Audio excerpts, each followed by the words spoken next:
Bonjour! Aujourd'hui, comment passer de 2D à 3D ou encore de AutoCAD à SolidWorks.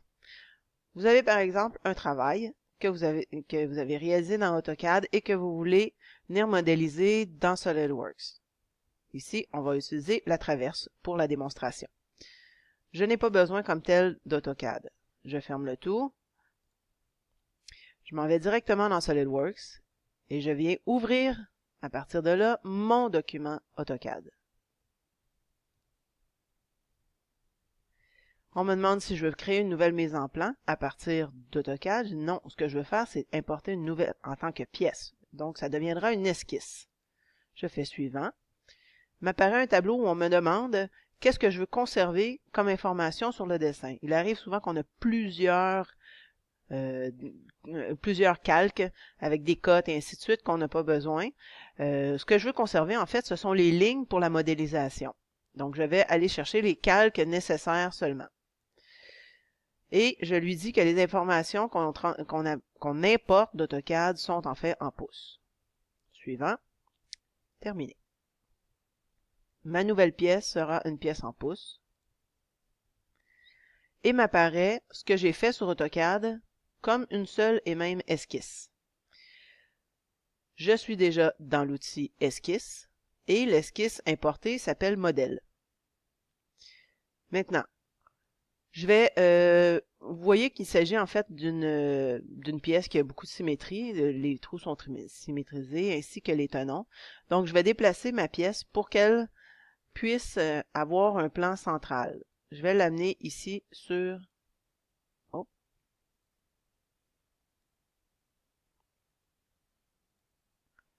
son origine. Voilà.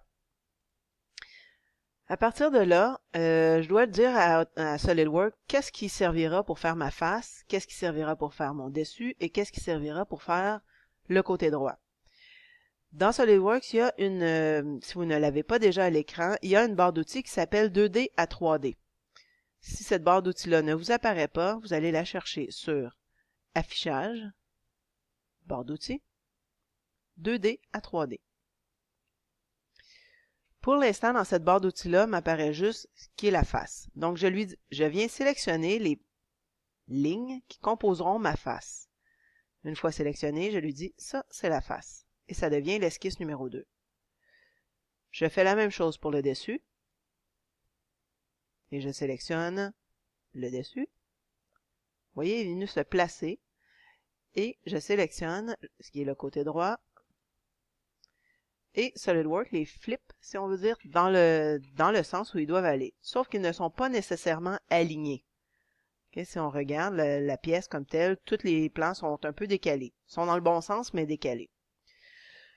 Maintenant, pour être en mesure de les aligner, je dois avoir d'abord une esquisse de référence qui est fixe. Donc, je sors de mon esquisse mon modèle qui vient de disparaître. J'en ai plus besoin. Je vais juste tasser cette ligne, cette esquisse, cette barre d'outils-là. Et mon esquisse 2, qui est en fait mon esquisse de face, je vais l'ouvrir et je vais sélectionner toutes ces lignes. Et comme contrainte, ni collinéaire, les contraintes qu'on connaît déjà, ok, je vais tout simplement la rendre fixe. Donc, cette esquisse-là devient noire, ce sera mon esquisse de référence. Maintenant, pour aligner mes autres esquisses, ici, j'ai un outil qui s'appelle « Aligner l'esquisse ». Si je clique seulement sur un point, ça vient placer le point à l'origine. C'est pas ça que je veux faire. Je veux vraiment aligner deux lignes. Donc, à l'aide de Shift, je viens sélectionner les deux lignes en question. Ces deux lignes-là, ça l'aligne comme ça. Maintenant, je ferai pareil avec mon côté droit. Je lui dis que ce côté droit-là, avec cette ligne-là, on aligne. J'ai pas besoin d'aller plus loin pour l'instant. Maintenant, je suis prête à faire mon bossage. Je vais sélectionner l'outil bossage. Il me dit à partir de quoi? À partir de l'esquisse 2.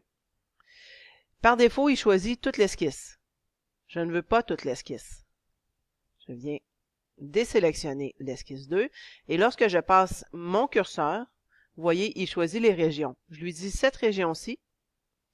Et l'outil de condition de fin jusqu'à un sommet.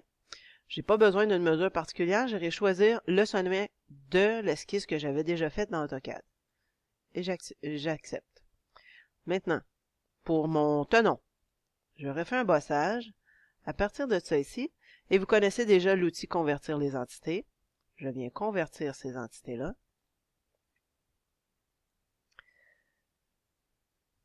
Je ressors de mon esquisse. Maintenant, la condition de fin, oui, jusqu'à un point, mais je ne vois plus. En fait, j'ai encore le point qui est ici. Ou si j'aurais voulu l'esquisse qui est caché dans mon bossage, en fait, je n'aurais qu'à le faire apparaître. Et j'ai le point ici. J'accepte. Maintenant, c'est très simple. Je n'ai qu'à symétriser mon tenon. J'irai choisir ça. Par défaut, il l'a vu. Et pour ce qui est de mes perçages, je ferai un enlèvement de matière à partir de mon esquisse numéro 3.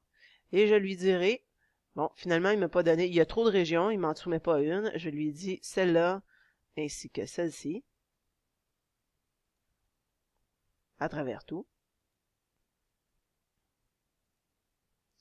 Et mon deuxième perçage pour la tête de vis, encore une fois, je choisis mon esquisse numéro 3.